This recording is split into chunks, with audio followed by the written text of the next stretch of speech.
everyone. So now we move on how to use Trademap for selecting a product. Actually, as you know from the previous lectures, Trademap is one of the systematic approach for you to select a product rather than other reactive approach. So first, you should remember to log in to your account. For example, here I already logged into my account. And for example, now you are the Vietnamese exporter of coffee. So now you are interested in what types of coffee is the most potential for you to export, right? So first, we should look at the demand side. For the demand side, we select the import, all right, demand side.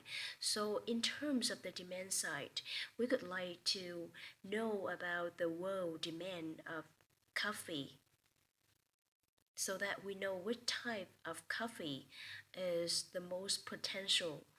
First, I think we should look at the coffee in general. All right, so you can search for the keyword coffee in the Trademap. This is the most simple way, and this is also for the simple products. You know, there's so complicated product. For complicated product, I think you should look at the biểu thuế xuất nhập khẩu that are already uploaded for you. And this is just coffee in general, so you can see that 09 is coffee, tea, meat and spices. In 09 we will have 09, 01. There's a, in general there's a different types of coffee, so I will select 09, 01. In 09, 01 there will be some subcategories inside, right? So I select 0901. Coffee, whether or roasted or decaffeinated, coffee hoods and skin, So it means coffee in general.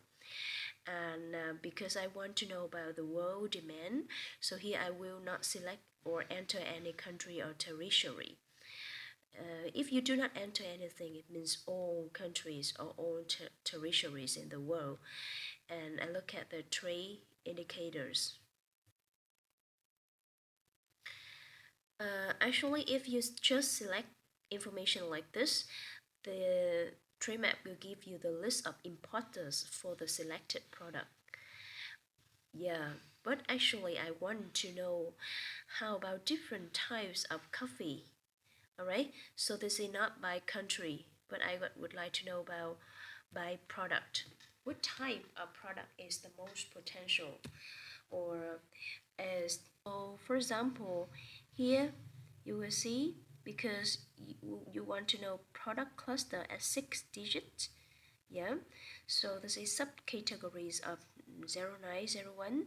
So actually for 0901, first you have if you base on the first column, so you see the product, it is arranged according to the value imported in 2018, right?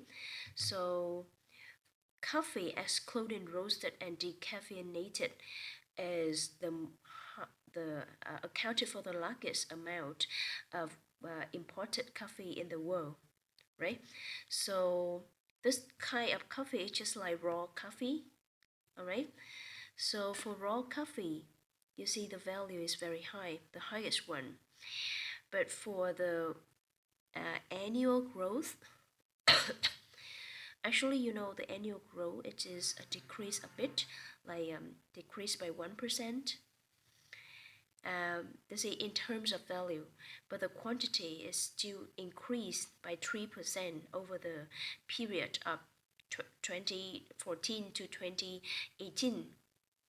All right, but actually you look at the previous year and you recognize that in terms of value, yeah, for the previous year the price, the value of coffee has decreased by 5%. It means the unit price, yeah, the unit price of coffee has decreased in the previous year, right? So you should know about the relationship between the growth in value and the growth in quantity.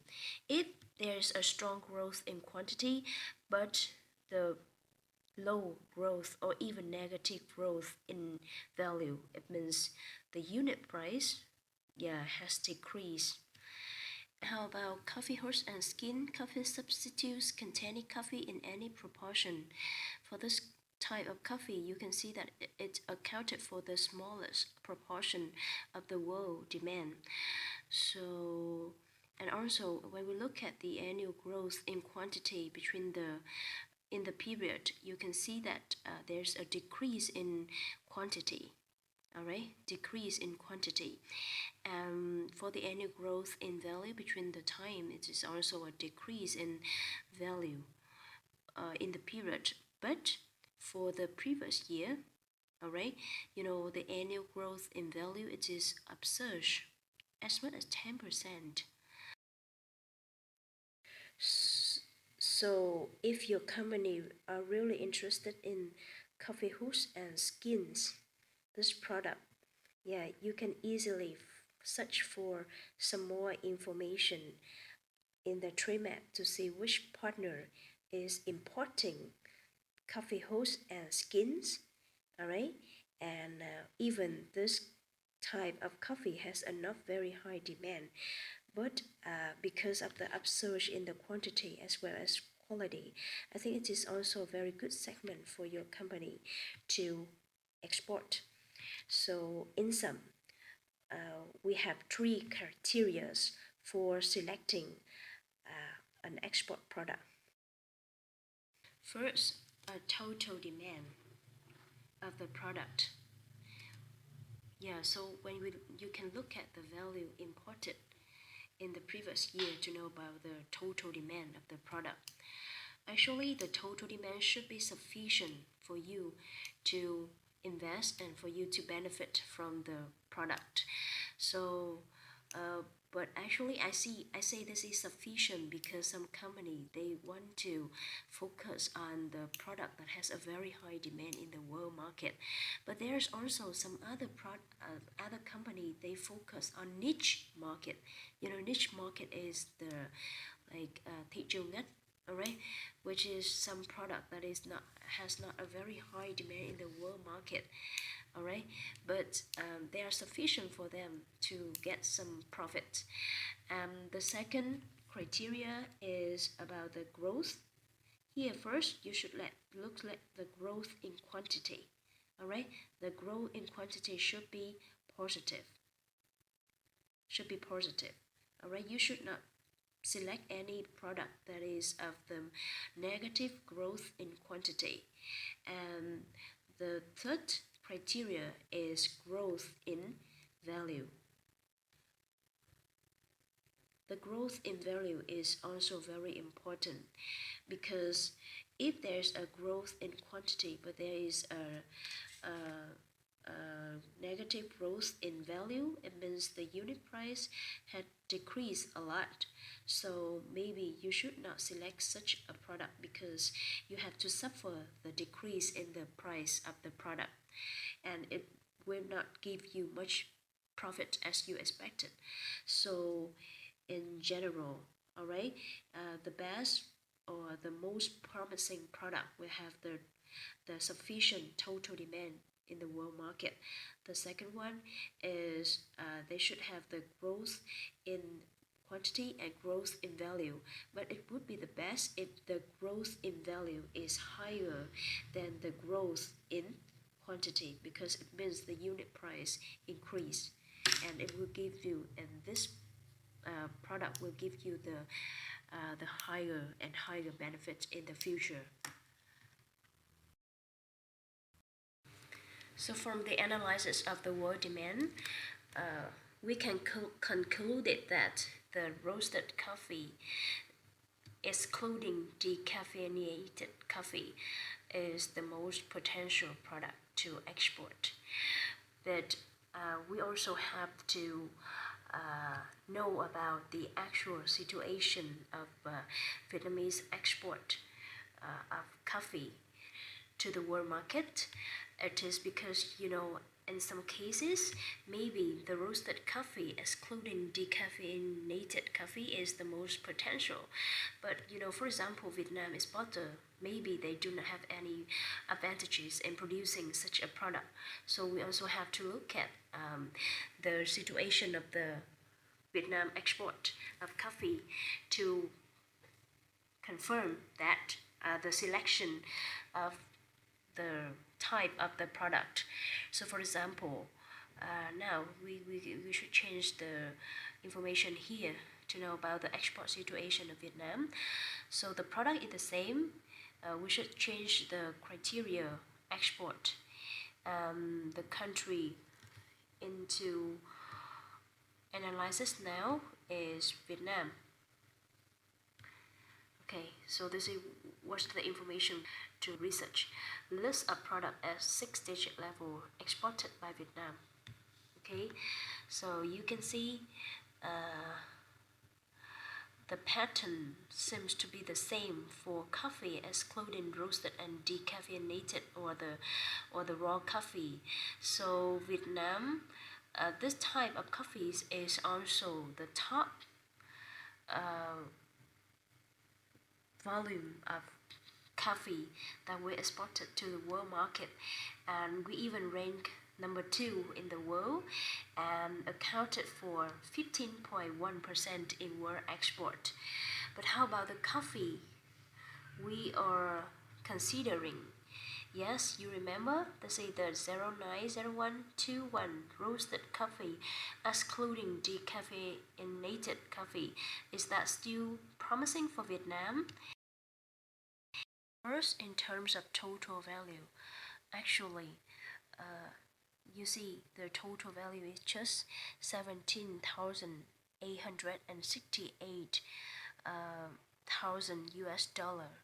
So it is very small as compared to our other products of coffee, and as compared to the world export, this type of coffee of Vietnam just accounted for 0.2% of the world export of this type of coffee, and we rank just only number 34th in the world export. So this implies that we still have a lot of ground to develop for this type of coffee. So how about our performance for the roasted coffee? So first we look at the annual growth in quantity in the 5-year period.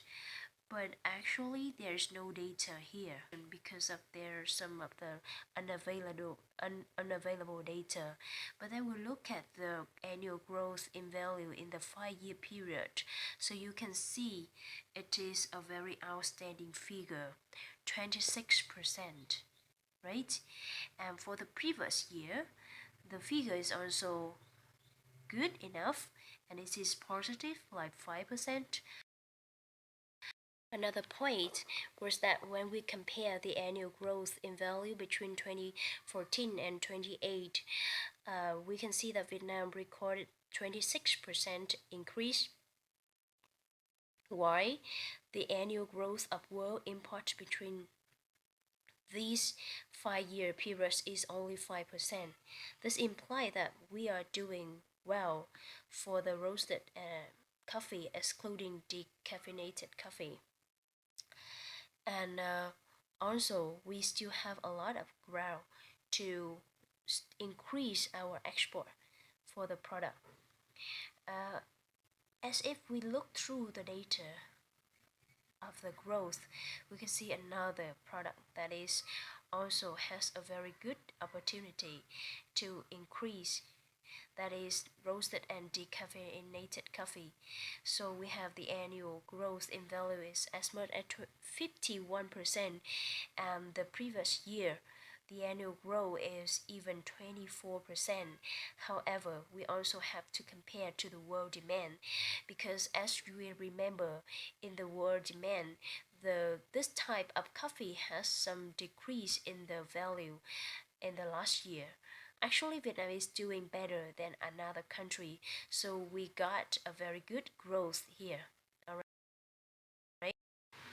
For example, Company A, the objective of Company A is to uh, get the large market share.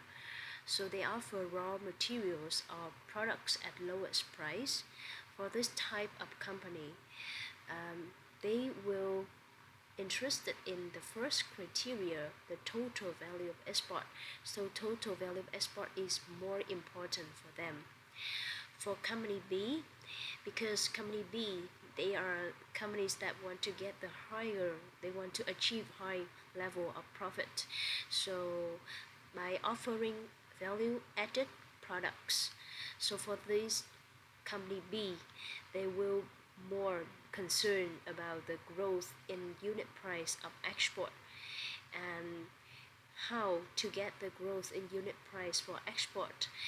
So they will be interested in the products that has the growth of value that is higher than the growth of quantity.